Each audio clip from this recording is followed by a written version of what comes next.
নমস্কাৰ সকলোকে পুনৰবাৰ লাৰ্ণ ইট স্পীকে ইউটিউব চেনেলত মই সুৰজ শৰ্মাই স্বাগতম জনাইছোঁ। আজি আপোনালোকৰ কাৰণে এজন বিশেষ ব্যক্তি লৈ আহিছোঁ, যিজন ব্যক্তিয়ে যোৱা এডিআৰই পৰীক্ষাত সুখ্যাতিৰে উত্তীৰ্ণ হৈ অসম কোঅপাৰেটিভ ছ'চাইটিত জব কৰি আছিল। তাৰপিছত যোৱাবাৰে তেওঁ কি কৰিলে, অসমৰ APSC পৰীক্ষা দিলে আৰু APSC পৰীক্ষাত আছাম একাউণ্ট ছাৰ্ভিচত 215 নম্বৰ ৰেংক পাই সুখ্যাতিৰে উত্তীৰ্ণ হৈছে আমাৰ ঢকুৱাখানাৰ যুৱক মানস কোঁৱৰ। আজি আমি মানস কোঁৱৰক আপোনালোকৰ কাৰণে লৈ আহিছোঁ। আৰু পোনপ্ৰথমে তেওঁক এখন গোলাম গামোচাৰে আমি আমাৰ চেনেললৈ স্বাগতম জনাইছোঁ। নমস্কাৰ। নমস্কাৰ। ঠিক আছে, আজি আমি আপোনাৰ লগত বিশেষ কিছুমান কথা আলোচনা কৰিম, যি কথাবিলাকে আমাৰ যিবিলাক নৱপ্ৰজন্ম বা যিসকলে পৰীক্ষা দিব তেওঁলোক বহু পৰিমাণে আপোনাৰ কথাৰ পৰা বহুত উপকৃত হ'ব। সেই আশাৰে আমি আপোনাক আজি ইয়ালৈ নিমন্ত্ৰণ কৰি আনিছোঁ। প্ৰথমে আপোনাক এটা প্ৰশ্ন সুধিব বিচাৰোঁ, আপোনাৰ যিটো শিক্ষাগত বেকগ্ৰাউণ্ড বা কৰ্মগত জীৱন কেনেদৰে আৰম্ভ কৰিছিলে, ক'ৰ পৰা আৰম্ভ হ'ল, আপুনি চমুকৈ আমাৰ দৰ্শকসকলৰ কাৰণে কৈ দিয়ক। ধন্যবাদ। যিহেতু অলৰেডি শৰ্মাদাই ক'লে, মোৰ নাম শ্ৰী মানস কোঁৱৰ। মই মোৰ স্কুলীয়া শিক্ষা জৱাহৰ নৱোদয় বিদ্যালয় বিহপুৰীয়া লখিমপুৰৰ পৰা শেষ কৰি মই মোৰ কলেজীয়া শিক্ষা নৰ্থ লখিমপুৰ কলেজ অট'নমাছৰ পৰা গণিত বিভাগত সমাপ্ত কৰিছোঁ। আৰু মোৰ মাষ্টাৰ ডিগ্ৰী ডিব্ৰুগড় ইউনিভাৰ্চিটিৰ পৰা 2020 চনত পাছ আউট হৈ তাৰপিছত মই BEd কৰিলোঁ 2 বছৰ। আৰু BEd কৰাৰ লগতে মই ছাইমেলটেনিয়াছলি ADRIৰ কাৰণে প্ৰিপেৰেশ্যন চলাই গৈছিলোঁ, লগতে APSC। আৰু তেতিয়াই মই যোৱা বছৰ ADRIত উত্তীৰ্ণ হৈ এতিয়া বৰ্তমান এজ এ জুনিয়ৰ ইনস্পেক্টৰ বা অডিটৰ অফ কোঅপাৰেটিভ ছ'চাইটি হিচাপে কৰ্মৰত লখিমপুৰ ডিষ্ট্ৰিক্টতে। ঠিক আছে, এতিয়া আপোনাক আৰু এটা প্ৰশ্ন সুধিব বিচাৰোঁ। যেতিয়া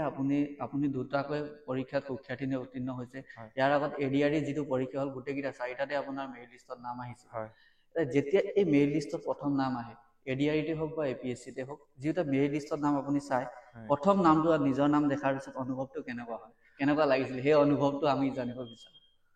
মোৰ ক্ষেত্ৰত বা সকলোৰে ক্ষেত্ৰতে হ'ব চাগে সেইটো। মোৰ ক্ষেত্ৰত প্ৰথম একদম মোৰ মনত আহে মোৰ মা দেউতাৰ ছবিখন।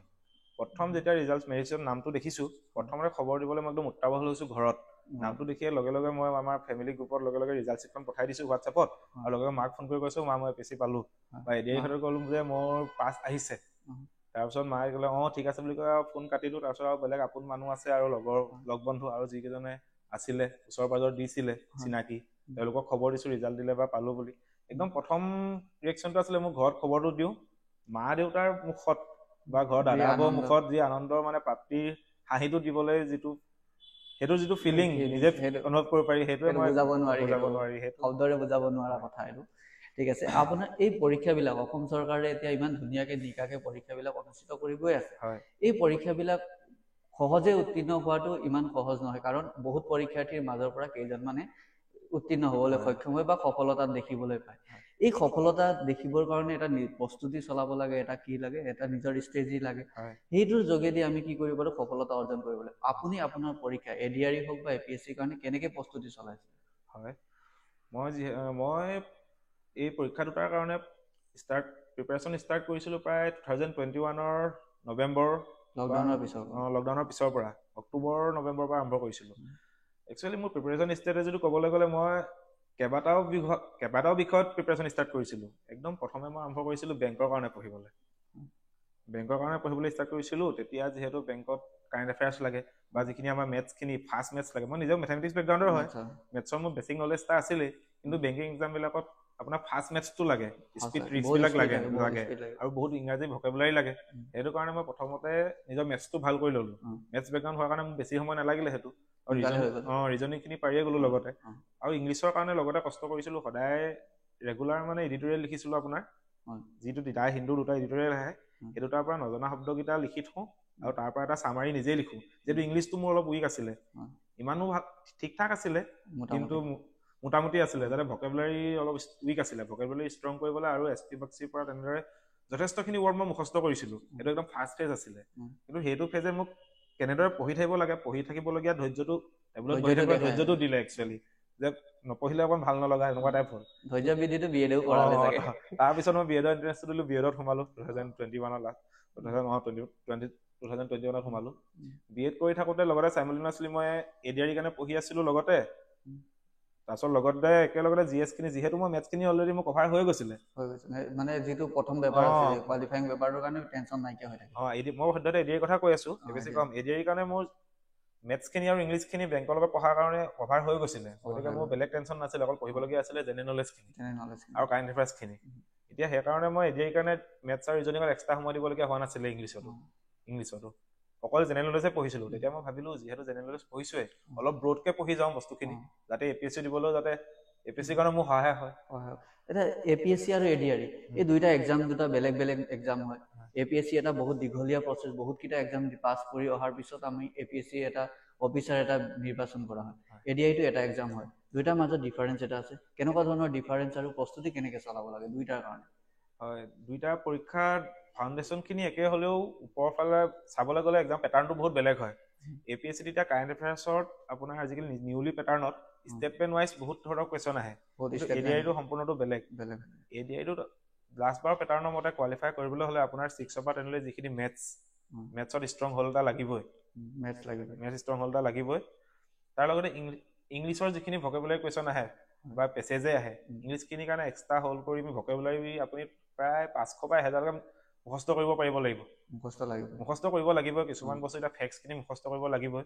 আৰু বাকী জিকে খিনিৰ কাৰণে যিহেতু এতিয়া এডিআৰিত আপোনাৰ ওৱান লাইনাৰে আহে ষ্টেটমেণ্ট ৱাইজ কুৱেশ্যন এতিয়ালৈকে অহা নাই আৰু পৰাপক্ষত গ্ৰেড 3 এক্সামৰ কাৰণে ষ্টেটমেণ্ট ৱাইজ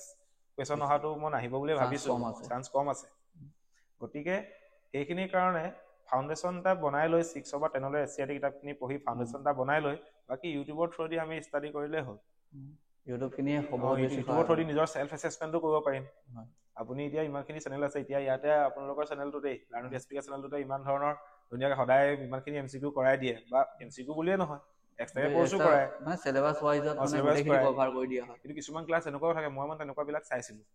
এডিআইৰ কাৰণে ৰাতি সদায় নিজকে সেলফ এছেছ কৰিবলৈ এইবিলাক পৰীক্ষা যিবিলাক চৰকাৰী চাকৰিৰ কাৰণে প্ৰস্তুতি চলাবৰ কাৰণে বহুত বেছি চোকা হ'ব লাগিব নিজৰ সেইটো বহুত মানুহৰ মাজত মানে কনফিউজন এটা আছে যে বহুত চোকা হলেহে চাকৰি পায় এনেকুৱা ধৰণৰ কথা আছে সেইটো ক্ষেত্ৰত কি হয় আপুনিতো বহুত চোকা হয় নাই চোকা গেধা বুলি একচুৱেলি কথাটো মই বিশ্বাস নকৰো ইমান আপোনাৰ কিমানখিনি এফৰ্ট দিয়ে আৰু কিমান কনচিষ্টেণ্টলি এফৰ্ট দিয়ে সেইটোহে মেটাৰ কৰে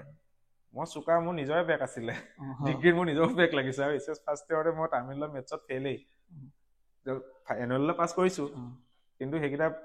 আপোনাৰ কিমান কনচিষ্টেণ্ট এফৰ্ট দিয়ে আৰু ৰেগুলাৰ ইয়াতে আপোনাক এটা প্ৰশ্ন সোধো দেই আপুনি বিএড কৰি আছিলে লগতে চাকৰি এটাও কৰি আছিলে ইমানখিনি প্ৰেছাৰৰ মাজত আপুনি কেনেকে প্ৰস্তুতি কৰাইছিল কোনটো সময়ত আপুনি পঢ়িছিল পঢ়া সময়টো আমাক লাগে এইটো হয় বাৰু এইটো অলপ ডেডিকেশ্যন দিবলৈ জৰুৰী ময়ো দিছিলো ৰাতিপুৱা মৰ্ণিং টাইমটো মেইনকে ইউটিলাইজ কৰিছিলো ৰাতিপুৱা সময়ত পঢ়ি ভাল লাগে আৰু মই পাৰ্চনেলি ভাল পাওঁ ৰাতিপুৱা সময়ত 2.5 ঘণ্টাৰ পৰা 2 পৰা 2.5 ঘণ্টা সময় এইখিনি সময় ভালদৰে দিছিলো তাৰপিছত বিএডলৈ ওলাই গুচি যাওঁ বিএড কৰি থকা টাইমত বা এতিয়া চাকৰি কৰি থকা চাকৰিলৈ গুচি যাওঁ উভতি আহি গধূলি ভাত খোৱাৰ আগলৈকে 9টা 9:30 বজাত ভাত খাওঁ তাৰ আগলৈকে 2 ঘণ্টামান যেনে তেনে টেবুলত বহি দিওঁ 2 ঘণ্টামান পঢ়ি দিওঁ তাৰপিছত ভাত খোৱাৰ পিছত আৰু খোৱাৰ আগলৈকে সেইখিনি সময় খালি ৰিভিজনত দিছিলো অনলি ৰিভিজনৰ গুৰুত্ব কিমান আছে একদম ৰিভিজন নহলে একো পচিবলেই নহয় আপুনি যদি ৰাতিপুৱা পঢ়িলে এই বস্তুখিনিকে যদি ৰাতি আকৌ এবাৰ ৰিভিজন নকৰে কি পঢ়িলো নেচালো বা নিজকে বেলেগ ইউটিউবৰ ভিডিঅ' এটা থ্ৰু দিয়ে হওক বা এনেই ডিফাৰেণ্ট ৰাফ নোটছৰ থ্ৰু দিয়ে হওক যদি নিজকে সেলফ এছেছ নকৰে তেন্তে নহব ৰিভিজনটো লাগিবই আৰু অকল ৰিভিজন যে অকল জিকে জেনেৰেল নলেজতে লাগিব সেইটো নহয় ৰিজনিঙে হওক মেথছে হওক ইংলিছে হওক সবতে ৰিভিজনটো লাগিব আপুনি বিশ্বাস নকৰিব মই ইংৰাজী যেতিয়া ভকেবুলাৰী মুখস্থ কৰিছো প্ৰায় 1500 বা 2000 শব্দ মুখস্থ কৰিছো মই এদিনত 16টাকে লিখো কাৰণ মোৰ বহিখনত যিখন লিখিছিলো মই কিতাপ কিনা নাছিলো মানে মই পিডিএফ ডাউনলোড কৰিছিলো এছপি বক্সি পৰা তাৰ পৰা নিজে নোট বনাম ক্লাছমেটৰ বহি এখনত 16টা ধৰে মানে এটা 16টা লাইন থাকে 32টা মান লাইন থাকে তাত 16টা ধৰে মানে 16টা আজি লিখিলো ডেট লিখি গলো নেক্সট দিনা আকৌ 16টা লিখিম কিন্তু তাৰ আগত 16টা আকৌ পঢ়িলো এদিন মুখস্থ কৰাৰ পিছত নেক্সট 16টা লেখা প্ৰথম নেক্সট দিনা একেদিন মুখস্থ নহয় একেদিন মুখস্থ নহয় 3 নম্বৰ দিনা মোৰ 32টা হৈ গ'ল অলৰেডি দুদিনত 32 তাৰ পিছত দিনা 48 পালেগে 64 পালেগে 5 নম্বৰ দিনা যেতিয়া 80টা হ'বগে 80 নম্বৰ হোৱা দিনা সেই প্ৰথম 16টা মনত ৰয়গে কাৰণ 5 দিন সদায় মই পঢ়িছো ন লিখা সদায়খিনি পঢ়ি সদায় আকৌ নেক্সট লিখোতে আকৌ গোটেইখিনি পঢ়ি গুচি যাওঁ আগৰখিনিকে পঢ়ি যাওঁ তেনেকে 5 দিনৰ সিকুৱেন্সত মানে প্ৰথম 16টা মনত গৈ থাকে কিন্তু সেইকেইটা মই তাৰপিছত নপঢ়া হৈ যাওঁ মনত ৰৈ যায় সেইখিনি বহুত ভাল কথা এইটো কিন্তু মই কন্টিনিউ আপোনালোকে এইটো বস্তুটো ইউজ কৰিব এইটো কিন্তু মই 3 মাহ মান কাম কৰি দিছো মানে এইটোৰ ওপৰত প্ৰিভিয়াছ ইয়াৰ যিবিলাক কুৱেশ্যন পেপাৰ থাকে এই কুৱেশ্যন পেপাৰ বিলাকে পৰীক্ষাত কেনেকৈ ধৰণে সহায় কৰে এই utmost important previous year question পেপাৰখিনি কৰিবই লাগিব এইটো নিজৰ সেলফ এসেসমেন্টৰ কাৰণে কেনেকুৱা ধৰণৰ কোৱেশ্চন আহে কোন টপিক বহুত বেছি সেইখিনিতো গম পোৱা যায় লগতে আপুনি প্ৰিভিয়াছ ইয়াৰ কোৱেশ্চনখিনি চেক কৰিছিল কৰিছো মই এপিএসসি ডিপাৰ্টমেন্টাল এক্সাম যিমানখিনি পাতিছে এপিএসসিটো বহুত পৰীক্ষা পাতে এপিএসসি ডিপাৰ্টমেন্টাল এক্সাম বহুতখিনি পাতি থাকে ইঞ্জিনিয়াৰিঙৰ হওক বা জেডাবলে মই ইন্টাৰভিউলৈকে গৈছিলো জুনিয়ৰ এডমিনিষ্ট্ৰেটিভ এছিষ্টেণ্ট তেনেকুৱা এক্সামৰ যিমান ডিপাৰ্টমেন্টাল কোৱেশ্চন পেপাৰ আছিলে সকলোবিলাক প্ৰিন্ট কৰি থৈ দিছো মই গোটেইখিনি সলভ কৰিছো পৰীক্ষাৰ আগত এবাৰ চাই যাওঁ গোটেইখিনি আৰু চোৱাৰ লগতে মই কাম কৰো অকল সলভ নকৰো কাৰণ এনসাৰ কিটো বিচাৰি নাপাওঁ কেতিয়াবা তেতিয়া মই ইউটিউবত কোনোবাই সলভ কৰি থৈ দিয়ে নহয় প্ৰিভিয়াছ কোৱেশ্চন পেপাৰখন লৈ ইউটিউবৰ ভিডিঅ'টো চাই লগতে কৰি যাওঁ তাতে সলভ কৰি থৈ দিয়ে তেতিয়া সিহঁতে জিকেটো কৰাৰ লগতে এনালাইসিস অলপ দি দিয়ে কোৱেশ্চন অপচন এতিয়া এটাহে শুদ্ধ উত্তৰ বাকি তিনটা উত্তৰটো কি হয় সেইখিনি নিজে পঢ়িলেতো আকৌ বিচাৰিব লাগিব গুগলত টাইম অলপ গুচি যায় কিন্তু ইউটিউবৰ ভিডিঅ' থৈ দিয়ে সেইটো হেল্প হয় এনালাইসিসটো কৰি দিয়ে এতিয়া আপুনি এতিয়া এপিএসসিৰ কথা ক'লো এতিয়া এপিএসসি প্ৰিলিমছ পাছ কৰিলে মেইনছ পাছ কৰিলে এতিয়া ভাইভালৈ গুচি গ'ল ভাইভাত আপোনাক কি প্ৰশ্ন সুধিছিলে কেনেকুৱা ধৰণৰ প্ৰশ্ন সুধিছিলে ৰাইজে জানিব বিচাৰে দৰ্শকে জানিব বিচাৰে